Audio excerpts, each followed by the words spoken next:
Let's make the best stuffing ever. It's full of texture, full of flavor. It's got crunch. It's got so much going for it. It's truly the best. It is everyone's favorite stuffing for a reason, and I cannot wait for you to make it. And I want you to just do me a favor and just listen to this crunch. Oh. It's so good, and it starts off with some bread. Now, ideally, you want to use a stale bread like a ciabatta, a baguette, or even a sourdough. And I like to tear my bread, but you can also dice it and chop it. It's up to you. Let it get stale overnight on your counter, or just pop it in a low oven to dry it out. And then you're going to chop lots of onions. You could also use leeks and celery. I like to use onions, but sometimes if I'm feeling super fancy, I'll use a few leeks, but it doesn't matter. You just need some sort of onion. Once you get them diced, set them aside.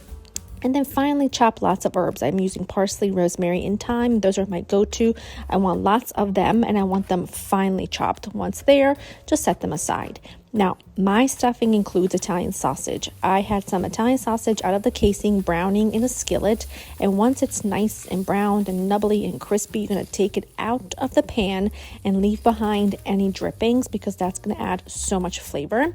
To that skillet, I'm going to add butter and extra virgin olive oil. Once melted, add the celery and the onions along with a little pinch of salt, and cook those down for a solid 10 to 15 minutes over medium heat, just to get them nice and soft and to really grab all of that flavor that's going to infuse throughout that stuffing and soak into your bread.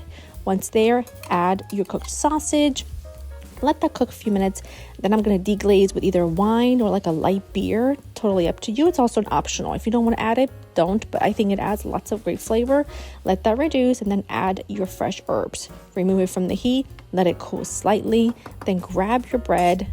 Add all of that delicious sauteed goodness, and then take a couple of eggs and some chicken stock, whisk them together, and add it to your bread mixture. It's going to look sort of wet, but don't worry. Remember, the bread's going to soak it all up as it bakes.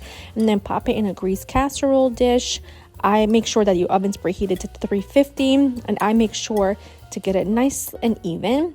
Cover and bake at 350, covered for 30 minutes, uncovered for another 30 minutes, and I am telling you, it is simply the best. The flavor, the texture, that souffle-like interior, it is top notch. Everyone loves it. Leftovers are encouraged, especially with a fried egg on top for the next day. Truly incredible. You will love it. Recipe linked down below. Please make it. I just know it's going to become a family favorite. I hope you guys have a great day. Bye.